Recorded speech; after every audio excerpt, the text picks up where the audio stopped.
The relay station had no name worth remembering. Designation HR-7, bolted to a dead asteroid at the ragged edge of mapped space, staffed by 11 humans who hadn't seen a fresh face in 4 months. It smelled like recycled air and burnt coffee, and the most exciting thing that had happened in 3 weeks was that Chief Petty Officer Dara Akaffer had grown a tomato plant in the hydroponics bay and named it Gerald. Dara was watering Gerald when the alert pinged. She almost ignored it. False signals happened out here, cosmic noise, ancient probe echoes, the occasional rogue satellite tumbling through the dark. She set down her watering can, walked back to her console, and pulled up the frequency. It wasn't noise. The signal was fragmented, stretched thin by distance and interference, but the pattern was unmistakable, a distress beacon, and not a human one. The encoding signature matched the Velkari, a species humanity had exchanged exactly 3 diplomatic handshakes with: cautious people, quiet people, the kind of species that didn't send distress calls unless things had gone very, very wrong. Dara ran the coordinates, her stomach dropped. The signal was coming from inside the Cathara Nebula, a churning knot of ionized gas and electromagnetic hell that sat on the border of Dranoth's sovereignty space like a bruise on the sky. Every navigator in the galaxy knew the Cathara. Every captain avoided it. The Dranoth had used its interference for a century to mask raids, ambushes, and quiet atrocities that the galactic conclave could never quite prove. The Serene Passage, a Velkari colony ship carrying 412 souls, had been ambushed inside it. Dara sat very still for about 4 seconds. Then she opened a channel to Commander Jess Harlow's quarters. Harlow answered on the second buzz, voice thick with interrupted sleep. "What is it, Akaffer?" "Ma'am," Dara paused, choosing her words carefully. "We have a distress signal, Velkari inside the Cathara." Another pause, Dranoth space. Silence on the line, the kind of silence that does a lot of thinking. "How old is the signal?" 40 minutes, ma'am, still active." More silence. Dara could hear Harlow breathing. Outside her viewport, the stars were indifferent and ancient and said nothing helpful. "Get me a fleet channel," Harlow said, "and Akaffer." "Ma'am." "Good catch." The channel closed. Dara looked at her screen, at the blinking pulse of a beacon from a dying ship, at the coordinates that no sane species would approach, at the quiet horror of a signal that most of the galaxy would log and archive and eventually forget. She looked at Gerald the tomato plant, sitting green and stubborn under his grow light. She pulled up the fleet channel and started making calls. At the galactic conclave, 11 light minutes away, the same signal had already been received, catalogued, and handed to a committee. The committee had scheduled a meeting. The meeting was set for Thursday. 397 light-years inside the Cathara Nebula, the Serene Passage was burning. Chief Medical Officer Taina Vel moved through smoke and flickering light, pressing her 4-fingered hands against wounds that wouldn't stop bleeding, listening to the hull groan under Dranoth cutting tools. She was small even by Velkari standards, her silver-gray scales dulled with soot, her crest flattened against her skull in the biological signal her species used for deep fear. She had sent the distress call herself, 90 minutes ago, from a secondary console half buried under collapsed ceiling plating. She had sent it knowing it was probably useless. The Cathara ate signals, and even if one got through, who would come? She pressed her hands against a child's wound and told him quietly that everything would be fine. She didn't believe it, but she said it anyway because some lies are a form of kindness, and Velkari doctors had always understood that. In the cargo hold, 47 children and their caretakers huddled in the dark. The hull was still being cut. The sound was very close now, a high whine of metal parting under industrial tools, rhythmic and patient and completely without mercy. Taina closed her eyes for a moment. The beacon kept pulsing. Out through the nebula, out through the interference and the void, out past the conclave committees and the diplomatic archives and the careful calculations of 100 species who understood that some things were not survivable. It reached a dead asteroid. It reached a woman watering a tomato plant. It reached Commander Jess Harlow, who had stopped sleeping and started making calls. The galaxy was watching, uncertain and afraid. Most of it expected nothing. Most of it had already begun to compose formal condolences. None of it knew what Harlow had just put in motion. None of it had ever seen what humans did when someone asked for help. Ambassador Suvel had represented the Velkari people at the Galactic Conclave for 16 years. And in that time, he had developed strong opinions about coffee, weak opinions about political courage, and a deep, professional calm that he wore like armor in every session. That calm cracked at 3:40 station time when his aide shook him awake with trembling hands and said, "The humans have responded." Suvell sat up. "Responded how?" "They've opened a fleet channel. Commander Harlow at Relay HR-7 is coordinating a response force." His aide's crest was fully raised, the Velkari sign for extreme agitation. "Ambassador, they're going in." For a moment, Suvell sat in the dark of his quarters and said absolutely nothing. Then he dressed, walked to the conclave chamber, and found it already in chaos. The chamber was a tiered bowl of a room, designed to hold 300 delegates from 61 species. At this hour it held roughly 120, most of them still pulling on formal coverings, all of them talking at once. The noise was extraordinary: clicks, whistles, subsonic rumbles, and the translated overlapping chatter of species who had all received the same impossible news and were all reaching the same terrified conclusion. Humanity was going into the Kethara. At the Dranoth delegation's curved table, Ambassador Vraxall sat perfectly still. He was large even for his species, gray-green scaled, heavy-jawed, with the flat golden eyes of something that had been an apex predator long before it learned to build ships. He showed no visible concern. He was already composing the formal warning. While the conclave descended into procedural chaos, the intelligence services of 17 species were quietly pulling up their files on humanity. The files were, by galactic standards, embarrassingly thin. 212 years of spaceflight, one home system, a small fleet useful for border patrol and convoy escort, not for serious warfare. No confirmed military engagements with any other spacefaring species, a detail that most analysts had logged as evidence of passivity, and that a small, largely ignored minority had logged as evidence of nothing yet happening. Their biology was baffling in ways that seemed irrelevant, but kept nagging at researchers. Humans ran warm, far warmer than their environment required, burning energy at rates that made Velkari physiologists genuinely uncomfortable. They healed from injuries that should have ended them. They had an almost neurological compulsion toward what xenobiologists clinically called goal-fixated persistence and what humans apparently called stubbornness. Most disturbingly, their own historical record was a document of relentless, spectacular violence against each other. Thousands of years of wars, sieges, genocides, arms races, and ideological slaughters, all on one small planet between members of a single species.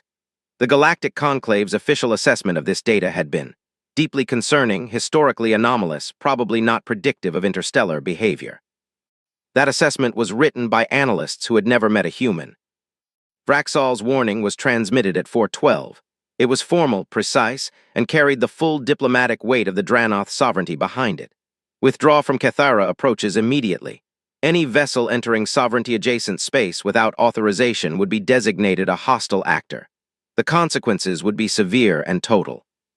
The response from Relay HR-7 came back 11 minutes later. It was 2 words. Vraxall read them. His translator confirmed. He read them again. "We're coming." No threat, no counter-demand, no request for negotiation, not even the courtesy of a complete sentence. Just a statement of fact, plain as a course heading, delivered with the indifferent confidence of something that had already decided and moved on. In the conclave chamber, when the words were translated and displayed, a strange thing happened.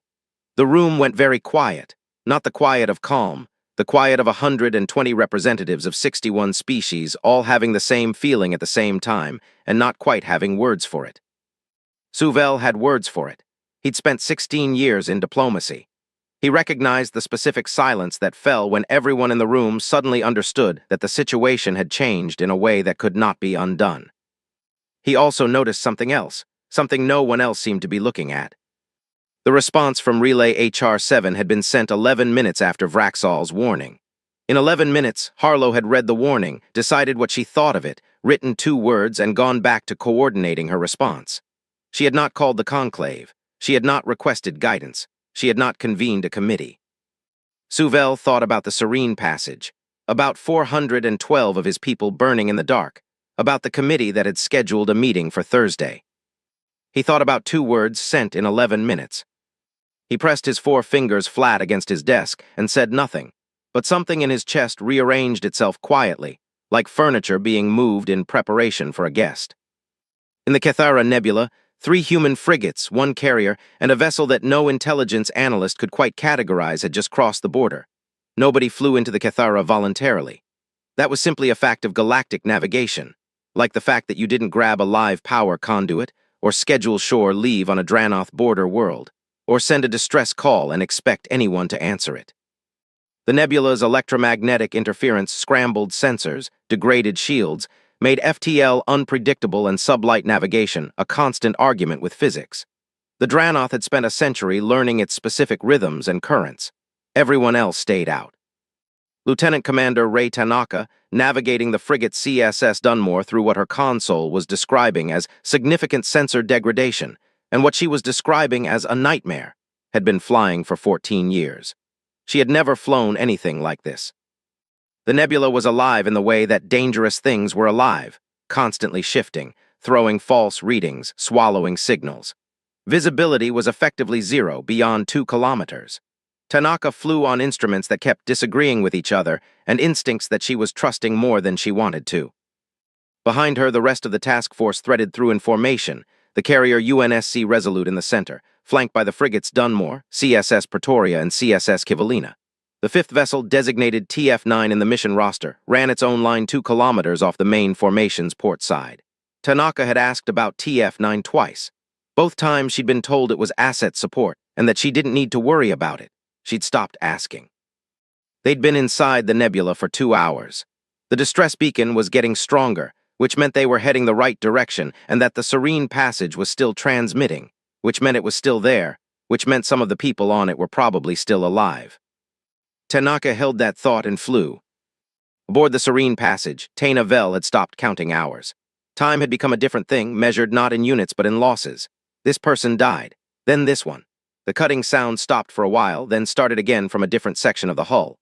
18 Dranoth soldiers were aboard. She knew this because the survivor who'd watched them come through the breach had counted them, with the specific, focused attention of someone committing information to memory because they understood it might matter later. Taina had 41 wounded. She had medication for perhaps 20. She had made the calculations that doctors make in disasters, cold, necessary math that she would have nightmares about later, assuming she lived long enough to have later. She was recording a log. She had been recording it for hours, not because she believed anyone would ever hear it, but because it felt important that someone know their names. Every person she treated, every child she checked on in the cargo hold, every crew member who died with her hands pressed against them, she said their name into the recorder, said something true about them. Linara, who had been a cartographer. Old Disen, who had made everyone on the ship laugh at his impressions of conclave ambassadors. Small Ketty, age 7, who had brought 3 stuffed animals aboard and was currently guarding all of them with fierce, tear-streaked intensity. The Dranoth were in Section 6 now.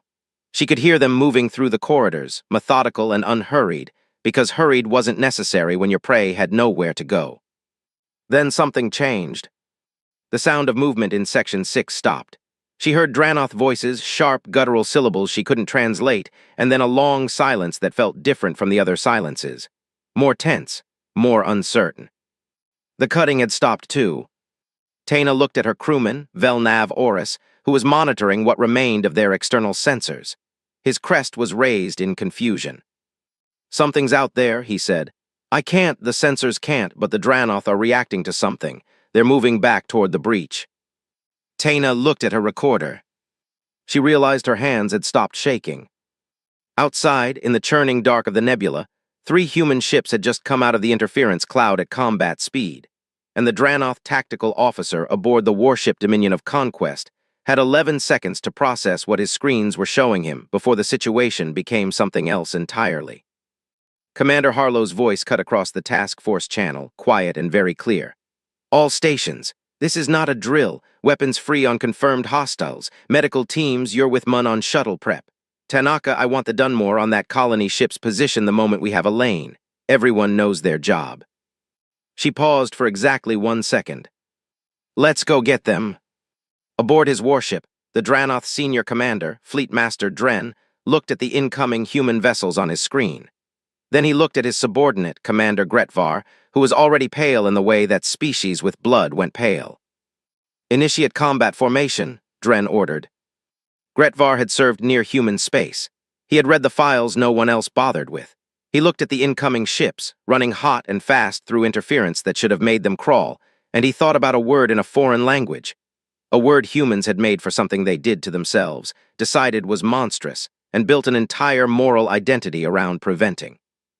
"Fleet Master," he said, "I need to formally register my recommendation to withdraw." Dren didn't look at him. Recommendation denied.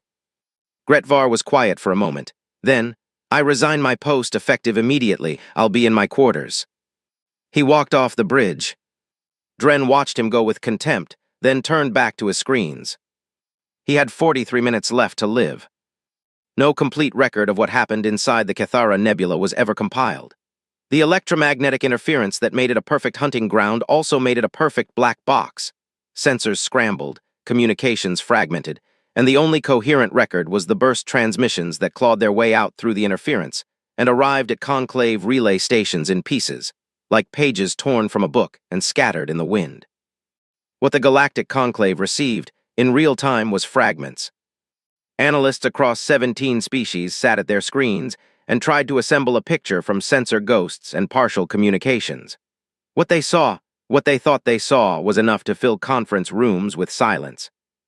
The Dranoth engaged in standard combat formation. This was known, documented, reliable. 3 centuries of Dranoth warfare had produced tactics that were devastatingly effective against every species they'd encountered.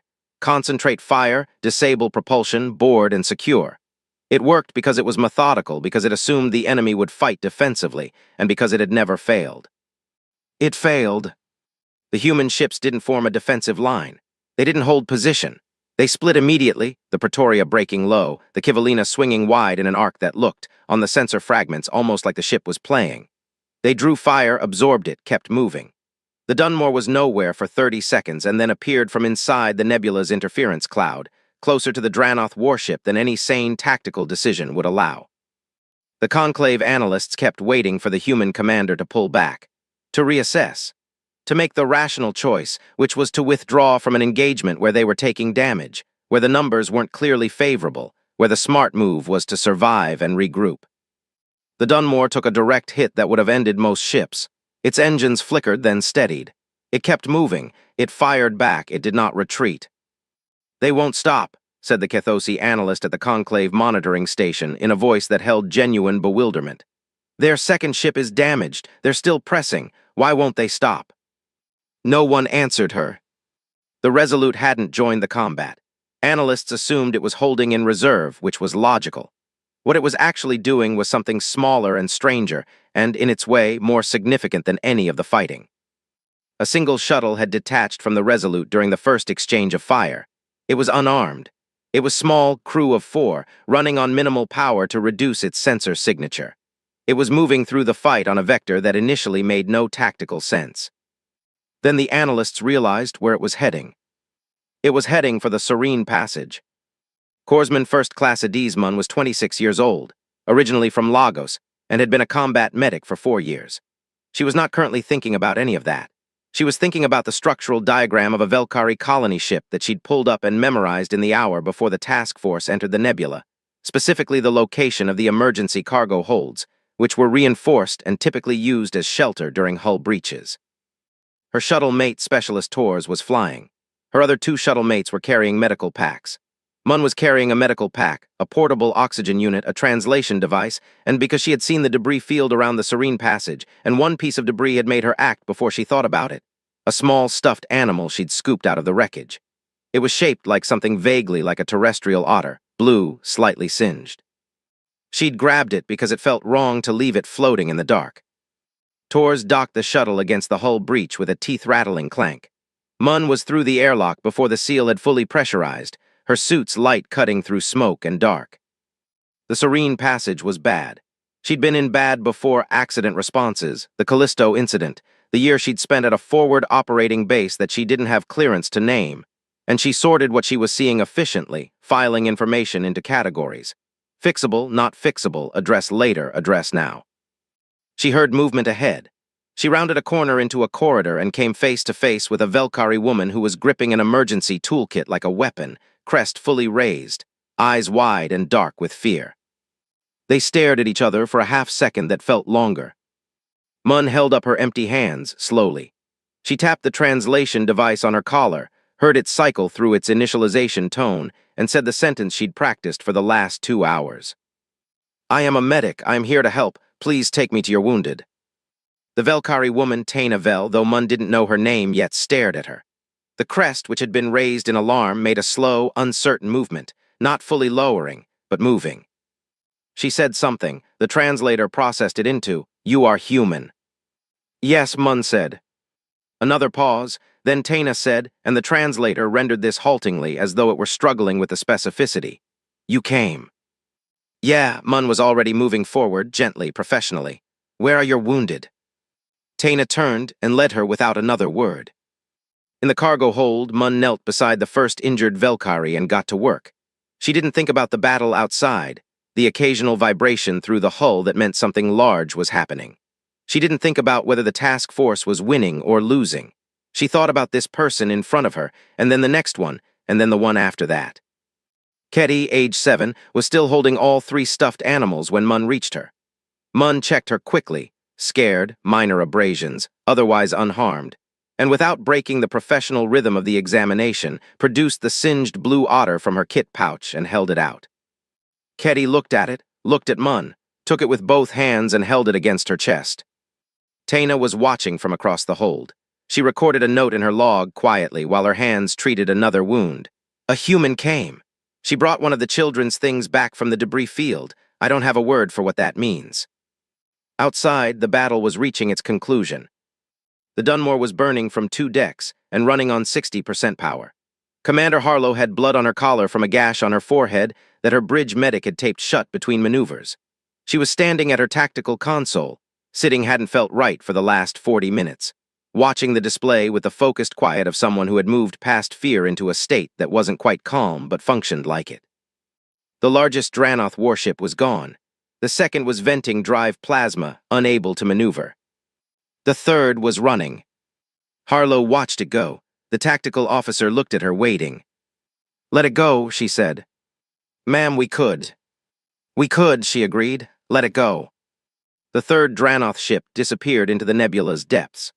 Harlow watched the space where it had been for a moment, then turned back to the business of damage assessment, casualty reports, and the very complex problem of getting 412 Velkari survivors safely out of a hostile nebula on ships that had just taken a significant beating.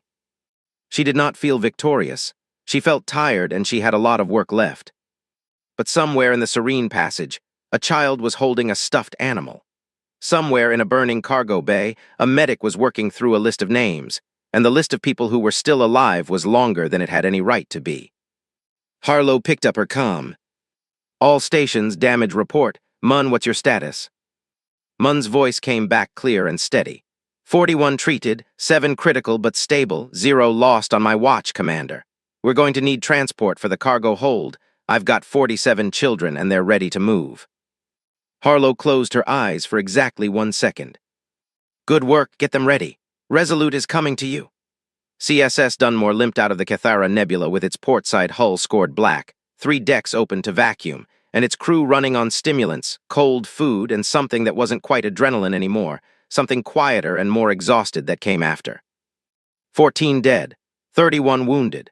The names were read over the ship's intercom at 600, the way the Navy always did it, plainly, without ceremony, just the names and their ranks and their home cities, because the Navy had found over centuries that the plainest things hurt the most and honored the most at the same time. Commander Harlow stood on the bridge and listened to every name. She'd known most of them. She'd served with petty officer rays for 6 years. She didn't cry because there was still work to do, and she was very good at not crying when there was still work to do. She'd have time for it later. She always found time for it later. The Serene Passage survivors had been transferred to the Resolute. All 412 of them had made it out of the nebula. 4 had died from injuries before medical could reach them. Those 4 deaths existed in Harlow's private accounting, the ledger she kept in her head, the one she examined in quiet moments and refused to balance too quickly. Taina Vel had stayed awake for 36 hours. When someone finally told her, through a borrowed translator, haltingly, that all of her patients had stabilized, She sat down on a supply crate in the Resolute's secondary medical bay and stayed there for a long time, not quite sleeping, not quite waking. While the ship moved around her with its human sounds and human smells and the occasional human crew member who passed by and noticing her, gave her a small nod that she came to understand meant you're all right, you're safe, we've got you. She had never been around humans before. They were warmer than she expected, not just physiologically, though that was remarkable, the way their body heat radiated into the room, but in their manner. They were loud and they talked to each other constantly, and when they weren't talking, they were making eye contact and nodding and touching each other's shoulders in passing. Her species communicated much of what mattered through crest position and silence. Humans apparently communicated through continuous noise and proximity. It should have been overwhelming, somehow it wasn't. At the Galactic Conclave, the Dranoth ambassador Vraxall filed a formal protest at 9:30 station time. The language was severe. Unauthorized military incursion, destruction of sovereignty vessels, unprovoked aggression in contested space, demand for formal censure and reparations.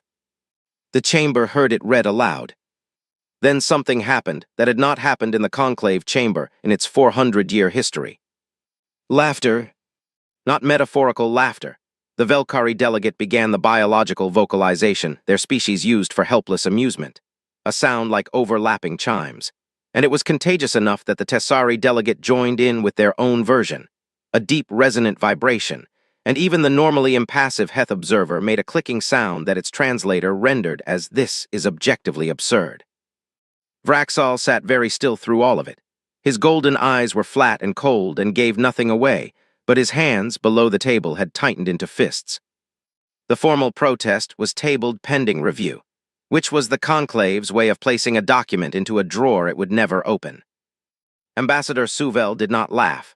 He sat in his seat and read the casualty figures that had been transmitted from the task force, and he felt something that was difficult to articulate in any language he knew. 14 humans were dead. 14 people who had never met a Velkari, who had no treaty with his people, who had received a signal from a stranger in the dark, and decided that was sufficient reason. He looked at the names. He couldn't pronounce most of them, but he looked at them for a long time. That evening he composed a private message to Commander Harlow. He wrote it in Velkari, which she couldn't read, because he couldn't find the right words in any other language, and it seemed important to say it precisely. He wrote it the way his people wrote formal gratitude, which was not a casual thing in Velkari culture. There was a concept in their language, Velankar, that roughly meant a debt that cannot be repaid and is therefore carried as a sacred honor forever. He used that word. He used it with full formal weight. He also, in a more informal postscript that he almost deleted but didn't, told her she was the strangest and most extraordinary person he had never met. Harlow received the message 3 hours later. She had it translated, read it twice, sat with it for a while. Then she wrote back. Her reply in its entirety read, "Thank you for this. I'm going to be honest, I cried a little, but if you tell anyone, I'll deny it. Don't mention what we did seriously. The paperwork is already a disaster. Give our best to your people. Harlow." Suvel read this response 4 times. He showed it to his aide, who read it twice and said, "Humans are extraordinary." "Yes," Suvel said, "I'm beginning to understand that." In the nebula, wreckage from 2 Dranoth warships drifted in the electromagnetic dark. In a locked cabin on the 3rd ship, now running hard for home, Gretvar sat with his files on human history spread across his screen. He had submitted his formal resignation. He was watching casualty reports from the battle come in. He thought about what he had tried to tell Fleetmaster Dren. He thought about the fact that Dren had not listened. He thought about the word he'd found in human records, the one they'd coined for something terrible, the one they'd built their laws and their identity around preventing. He opened a new document and began to write his testimony for the Sovereignty War Council. He wrote it carefully, because he understood that what he wrote next might be the most important thing he ever did. He titled it, "What I Know About Humans, and Why We Must Not Go to War." The Dranoth Sovereignty War Council met in a chamber carved from the rock of their homeworld, deep underground, the way their ancestors had held councils before they had ships or stars or dominion over anything beyond their own continent. The stone was old. The traditions were older. And the question on the table was newer and stranger and more dangerous than any the Council had faced in 300 years. Do we declare war on humanity? It should have been a simple question. The Dranoth had declared war 43 times. They had won 43 times. They had absorbed 43 species into their sovereignty in various states of subjugation, and the formula had never changed significantly. You found a species. You tested their borders. You found their weakness. You struck. They broke or they burned. Either way, you won, because the Dranoth were methodical and patient, and had never met a species that could sustain a war of attrition against them without eventually making the rational calculation that surrender was better than extinction. The question of humanity should have been simple. It was not simple. War Master Seth opened proceedings by laying out the case for immediate total war. It was a compelling case. Humanity had entered sovereignty space, destroyed sovereignty vessels, and killed sovereignty soldiers. To let this stand without response was precedent-setting weakness. If the sovereignty did not respond, every species under its umbrella would read the silence. Other border incursions would follow. The architecture of 3 centuries of dominance rested on the credibility of the response. Half the council agreed. The arguments were good. They went on for 2 hours. Then they read Gretvar's testimony. He had written 47 pages. The council was not accustomed to 47 pages. Their tradition was brevity, because Dranoth generals understood that every word beyond the necessary was a weakness. Gretvar had been known, before this, as a careful and reliable officer. The council read his testimony with the discomfort of people encountering an argument they hadn't expected from a source they couldn't dismiss. He did not argue that humanity was too powerful to fight. He argued something else. He had gone into the human historical record, not the recent spacefaring history, but the deep record, the thousands of years before they left their planet. He had found their wars, which were extraordinary in number and ferocity. He had found their capacity for industrial violence, which was genuinely alarming. He had found things that made Dranoth conquest look almost polite by comparison. And then he had found something else. He had found the part of human history where they looked at what they had done to each other and decided it was wrong. Not strategically wrong, not tactically wrong, morally wrong, which was a concept the Dranoth found difficult to engage with seriously, because the Dranoth did not organize their behavior around moral categories the way humans apparently did. They built laws. They built institutions. They wrote the atrocities into their histories not as victories but as warnings. They created a word, the word Gretvar had encountered first, the one that haunted his documents, for the worst thing a species could do, and they said, collectively, across cultures and political systems, "We will not do this again." They had not entirely succeeded. Gretvar noted this honestly, but the direction was what mattered, the trajectory. Humans were moving towards something. They had decided as a species what they were against, and what they were against was exactly what the Dranoth sovereignty represented. "We have never fought a species that decided on a moral level that we should not exist," he wrote. "Every species we have conquered fought to survive. Humans will fight because they believe we deserve to be stopped. There is no negotiated end to that kind of war. Survival calculations do not apply to opponents motivated by moral conviction. They do not stop when losing becomes expensive. They stop when they believe the wrong has been righted. And what we have done in the last 3 centuries is, by their standards, a wrong that has not been righted." He ended with a single sentence. "I have been a soldier for 30 years. I am telling this council that I do not know how to win the war you are considering. I do not believe it can be won." The chamber was very quiet when the last page was read. War Master Seth said, "He's a coward who fled a battle." No one replied. The vote was called. The faction for immediate war was still large, but it was not a majority. The council voted, for the first time in 3 centuries, not to declare war. They did not announce this. They made no public statement. They simply went quiet. The border raid stopped. The contested zones went still. Species that had lived under the shadow of sovereignty expansion for generations began to notice, slowly and cautiously, that something had changed, that the pressure that had defined the edge of the galaxy for 300 years was, for reasons no one had officially explained, absent. Gretvar was released from his quarters and quietly given an administrative posting far from any active front. He was never celebrated. He was never punished. He was, in the Dranoth way, simply moved sideways out of the story. He spent his retirement writing, not for the sovereignty, for himself. Long documents about history, about the concept of moral conviction, about a word in a foreign language that kept coming back to him. He never published any of it. But he kept writing, because some ideas, once they find you, insist on being put into words, even if no one is listening. 3 months after the Cathara incident, which was what the academic literature was already calling it, the way events get named before anyone has fully processed what they mean, the Galactic Conclave convened a symposium. They called it the Symposium on Human Behavioral Anomalies in Multi-Species Conflict Scenarios, which was a long title for a simple question. What are humans, and what do we do about them? The chamber was full, standing room only by the standards of several species who didn't stand. Researchers, military analysts, xenobiologists, diplomats, philosophers, 212 delegates from 39 species, which was the highest attendance for an academic session in the conclave's 4th-century history. There was something in the air that was almost embarrassing in its nakedness. The entire galaxy wanted to understand, and the entire galaxy didn't know how to ask. The papers were extraordinary. 14 research teams had produced analyses of the Cathara engagement. 3 xenobiological teams had produced reports on human neurochemistry and what it meant that humans experienced a specific neurochemical state, a release of chemicals associated with bonding, protection, and aggression simultaneously. When witnessing harm to individuals they identified with, regardless of species. Regardless of species. The paper's author, a Heth biologist named Velkos, underlined this finding with visible excitement in her abstract. Most species extended their protective instincts through clear in-group categories: family, community, species.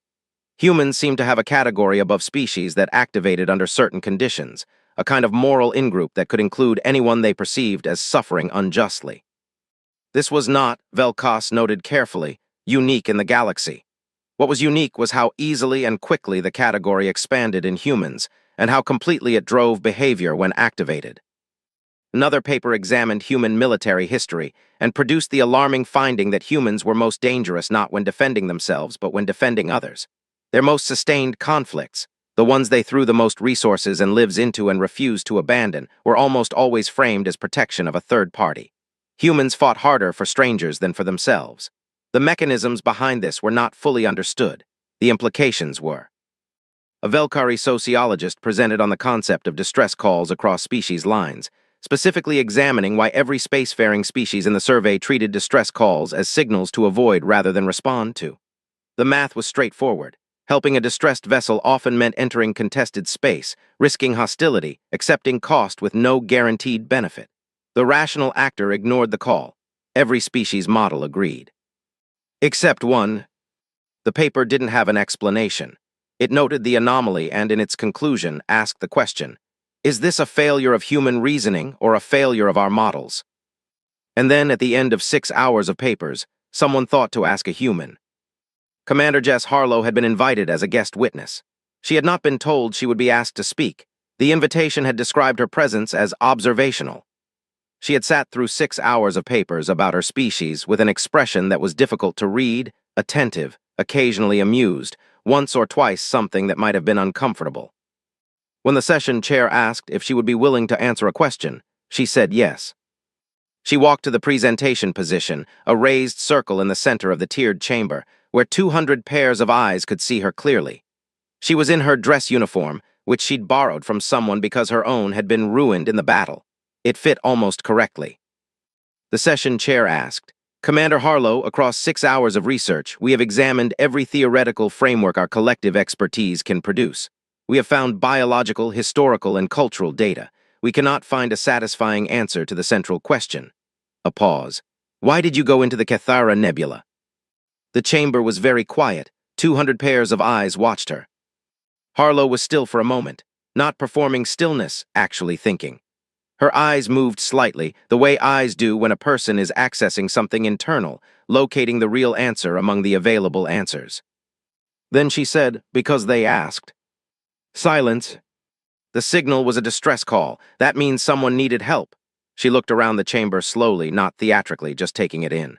When someone needs help and you can give it, she paused, seemed to find that she had arrived at a place where the sentence simply ended, not because she'd lost her way, but because there was nothing more to say. You go. 200 researchers sat with that. The session chair, who had spent 30 years in academic diplomacy and had heard thousands of answers to thousands of questions, found that he did not have a follow-up question. He had been certain he would. He did not. In the gallery, Suvel watched Harlow stand in the center of the chamber, unhurried, unceremonious, and he thought about a distress call sent from a burning ship with no expectation of answer. He thought about 2 words transmitted in 11 minutes. He thought about a medic crawling through wreckage with a stuffed animal. Because they asked. He had spent 3 months trying to understand humanity. He had read the papers. He had followed the analyses. He had attended this symposium. And in 11 words, standing in a borrowed uniform in a foreign chamber, Harlow had said the thing that all of it added up to. Help is not a calculation. It is a response. Someone calls, you answer. The math of cost and risk and strategic benefit comes after if it comes at all, and it doesn't change the answer. The symposium published 17 follow-up papers on Harlow's answer. Most of them were longer than they needed to be. 1 year later, on a clear morning by the ship's clock, the newly commissioned Velkari colony vessel Velanker Dunmore performed its maiden departure from Velkari Orbital Station 7 with full ceremony. The crest salute of 100 gathered crew members. The formal blessing in the old language. The sound of the ship's horn resonating through the dock and the long, low note that meant we are leaving. We will return. Remember us. The name had been Taina Vell's idea. She had submitted the proposal 3 months after the rescue, in a formal document that she'd spent 2 weeks writing and rewriting because she wanted the language to be precise. The name Dunmore was, she explained in the document, not a memorial to loss but a statement of meaning. A human ship had been destroyed trying to protect a Velkari ship. The least the Velkari could do was carry that name forward into the places where the original could no longer go. The proposal was approved unanimously. It was the fastest unanimous vote in the station's administrative history. Taina stood at the viewport as the stars came clear around them, and she thought about 14 names she had memorized. She didn't know their faces. She didn't know what they'd looked like or what they'd sounded like when they laughed. But she knew their names, and she said them quietly to herself, the way the Velkari said names that mattered. She had spent the year learning English. Not through a translator. She'd hired a tutor, an elderly Velkari linguist who had studied human languages as an academic curiosity for decades, and was now very busy. She'd started because she wanted to read Adizmun's letters without help. She'd continued because she found, to her surprise, that she liked the language. It was blunt in strange places and indirect in others. It had words for things that Velkari had no single word for, words for specific kinds of tired, specific kinds of bravery, specific kinds of love that fell outside the neat categories her own language had defined. It seemed like a language built by people who kept encountering things they hadn't expected and needed new words in a hurry. Adizmun wrote letters the way some people breathe, constantly, without apparent effort, about everything and nothing. She wrote about Lagos, where her mother made a dish that she was going to learn to replicate someday. She wrote about a new trainee at her posting who reminded her of herself 4 years ago and was going to be excellent. She wrote about Gerald the tomato plant, which had apparently achieved legendary status on Relay HR-7 and had produced 17 tomatoes since the mission. She also wrote in one letter about a colleague who had asked her why she'd grabbed the stuffed animal from the debris field during the approach. Mun had apparently thought about it for a while and then wrote, "I just didn't want it floating there. It seemed like it belonged to someone. I guess I don't really know beyond that." Taina had read that paragraph 4 times. She'd written back in English, halting, spelled carefully, checked against her notes, and said, "In Velkari, there is a concept called Velanker. It means a debt that cannot be repaid, so it becomes instead a thing you carry as an honor. I think what you did with Ketty's toy was Velanker. You couldn't repay the debt to all the people you couldn't reach in time, so you carried it forward in a small thing. I think that is what humans do. I think it is why you are the way you are." Mun had written back 2 days later, "That's the nicest thing anyone has ever said about me grabbing a stuffed otter. I'm keeping this letter." Ketty, now 8, had named the otter. She had named it Adiz. In the wider galaxy, the year had been quietly extraordinary in the specific way that things are extraordinary when what changes is an absence rather than a presence. The Dranoth had not expanded. The border raids that had characterized sovereignty behavior for 3 centuries had not occurred. Species that had spent generations building their foreign policy around the assumption of Dranoth pressure woke up to a border that was, inexplicably, still. No one had announced a change in sovereignty posture. No treaty had been signed. No negotiation had occurred. The sovereignty simply behaved in its expansion as though it had encountered something it needed to think about very carefully before proceeding. The Galactic Conclave noted the change. Analysts wrote papers. Diplomats filed reports. Theories circulated about internal sovereignty politics, resource constraints, strategic recalculation. The theory that gained the least traction in official circles, but the most in informal ones, was simpler. The sovereignty had run its calculations on humanity and had not liked the result. UNSC Relay Station HR-7 had been upgraded. What had been a 1-room outpost with 11 personnel, and a tomato plant was now a proper listening and coordination station with 40 staff, 3 docked patrol ships, and a communications array that could reach the Cathara perimeter in real time. The official justification was enhanced deep space monitoring capacity. Everyone understood what it actually was. Commander Harlow had been promoted. She was now Admiral Harlow, which she reportedly found embarrassing, and had taken up a posting at the new station primarily because she'd requested it, and because no one in the chain of command was willing to tell her no. Gerald, the tomato plant, was still alive, still producing, and had been joined by 4 additional plants that various crew members had started in the hydroponics bay as a kind of tradition. On the night of the Velanker Dunmore's departure, Harlow was at her station on Relay HR-7, doing the same job Dara Akafer had been doing a year ago, monitoring frequencies, watching the dark, drinking coffee that was still bad. She wasn't bored. She was never bored doing this. The galaxy was large and old and full of things happening that no one had asked for, and she had found that the frequency between one crisis and the next was the space where she did her best thinking. Petty Officer Dara Akafer was at the console next to her. Gerald was behind them. The stars were the same stars. Harlow looked at her screens. 14 frequencies, 140 signals. Most of them were normal, shipping routes, routine check-ins, the background noise of a civilization going about its business. Most of them. She flagged a partial signal from the cash-in corridor. Too far to resolve cleanly, old encoding, something or nothing. She expanded the analysis. She began to feel in the specific way that she had learned to trust, that familiar feeling, the one that started in her chest and moved outward, the one that said, "Pay attention, something needs you." And she leaned forward in her chair and pulled up the fleet channel and said quietly to no one in particular, "Akafer, look at this." Dara looked at her screen. Her expression changed. "How old is the signal?" 20 minutes still active. A pause, the same kind of silence that does a lot of thinking. "Get me a fleet channel," Dara said. Harlow was already on it. Outside the station's viewport, the stars were very old and very quiet, and somewhere out in the dark, a signal was pulsing, small and fragile and insistent, like a hand reaching up from deep water. Humanity reached back. The end.